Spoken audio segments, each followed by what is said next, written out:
Let me start with something that sounds impossible. How can someone making $500,000 a year end up bankrupt? How can a millionaire lose everything? How can a celebrity with private jets and mansions suddenly be financially ruined? It feels like it shouldn't happen. We're taught that once you become rich, you're safe forever. That money, once earned at a high level, protects you for life. But that's not how money works. In fact, some of the biggest financial collapses in America didn't happen to the poor. They happened to people at the top. So today, let's talk about a question that's becoming more relevant than ever.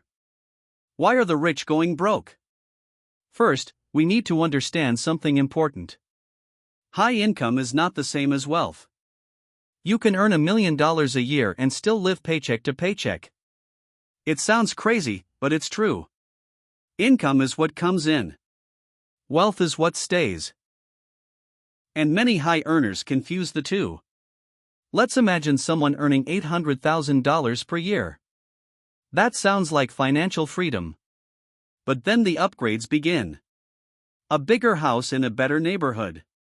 A luxury SUV. Private school for the kids. Vacations that cost more than most people's annual salary. Designer clothes. Country club membership. Each upgrade feels reasonable. After all, I can afford it. But here's the trap. When your lifestyle rises with your income, your expenses grow just as fast. And sometimes, faster. Now instead of needing $4,000 a month to survive, you need $40,000. You've built a financial machine that requires enormous fuel just to stay running. And that machine is fragile. Because what happens if income drops?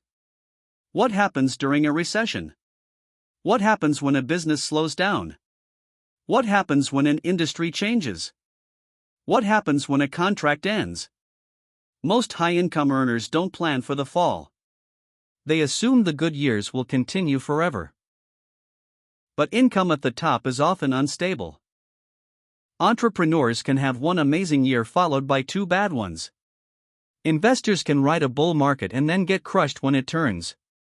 Athletes and entertainers often have short earning windows. The public sees peak income. They don't see the volatility behind it. And when income drops but expenses stay high, the math becomes brutal. Now let's talk about debt. This is where things get even more interesting. Poor people use debt to survive. Middle-class people use debt to buy comfort. The rich often use debt to amplify. Leverage is powerful. When markets rise, borrowing money to invest can multiply returns. That's how fortunes are built. But leverage works both ways. When markets fall, debt magnifies losses. We've seen it again and again.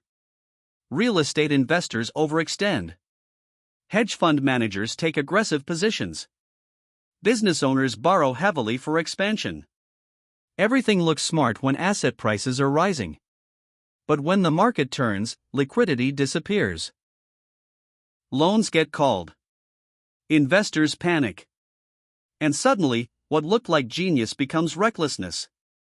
The same strategy that built wealth can destroy it. There's also a psychological factor people don't talk about enough. When you've reached a certain level of success, you start to believe you're good at everything. A tech entrepreneur assumes he understands real estate. A successful athlete believes he can run a restaurant chain. A celebrity thinks every investment will work because of their brand. Confidence turns into overconfidence. And overconfidence leads to risk without proper calculation. Another silent killer is social pressure.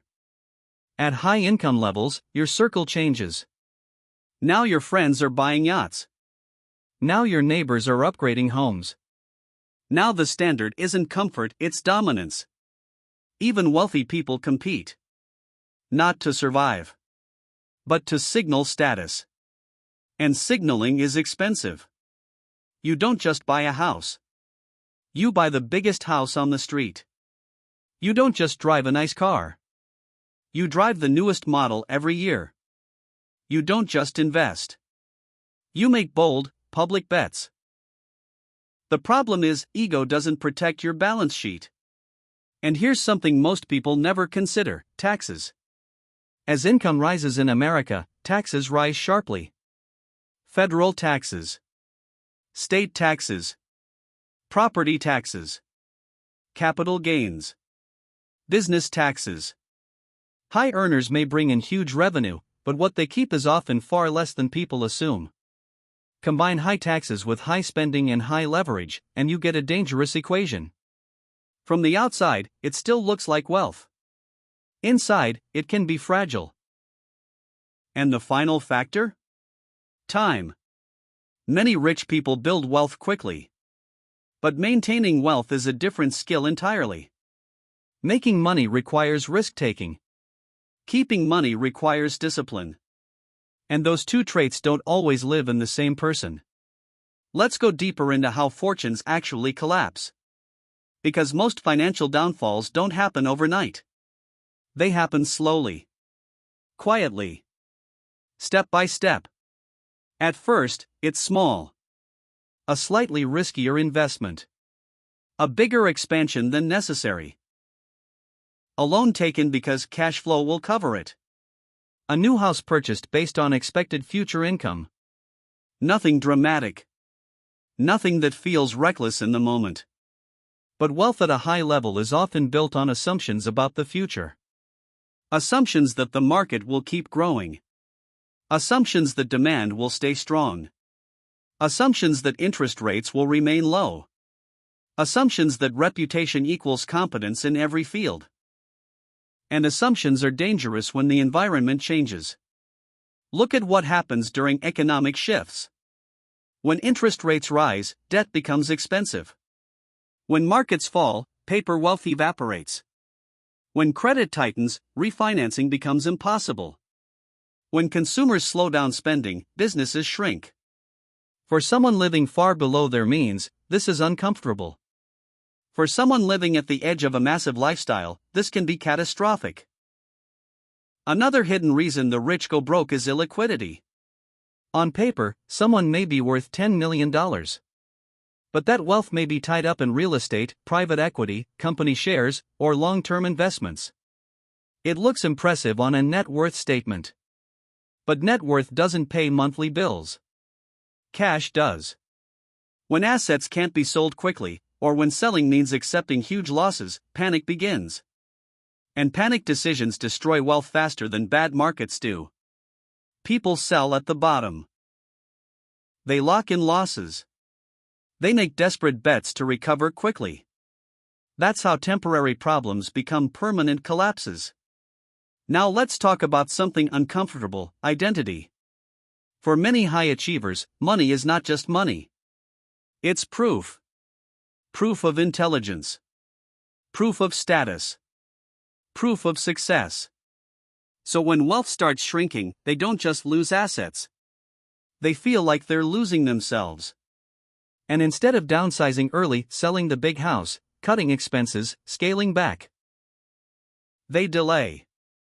They maintain appearances. They protect the image.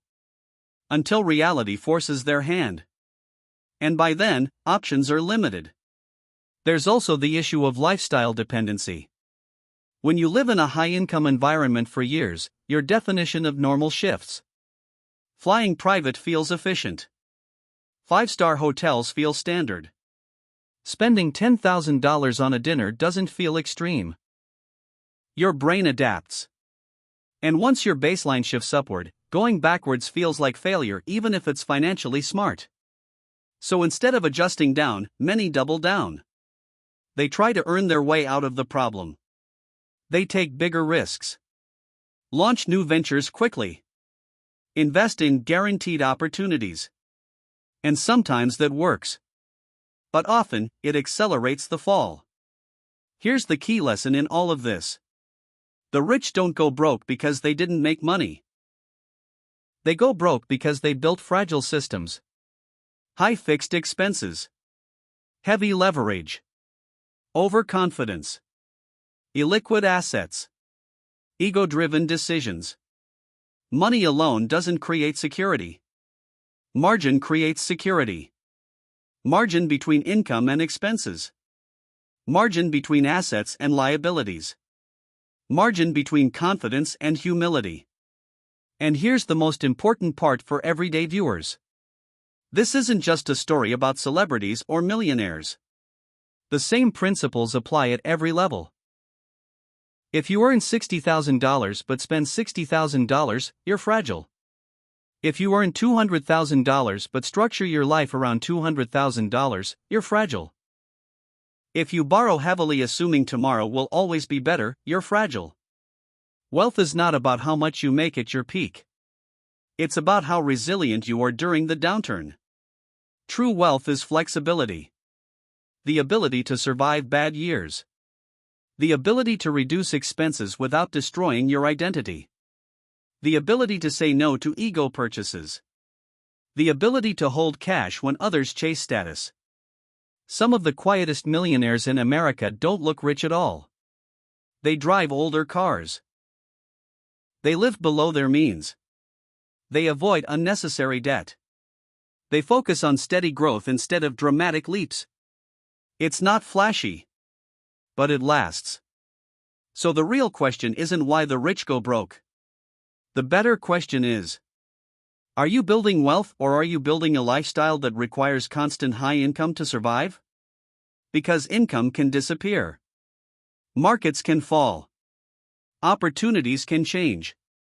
But discipline, margin, and humility, those are the assets that protect you long term.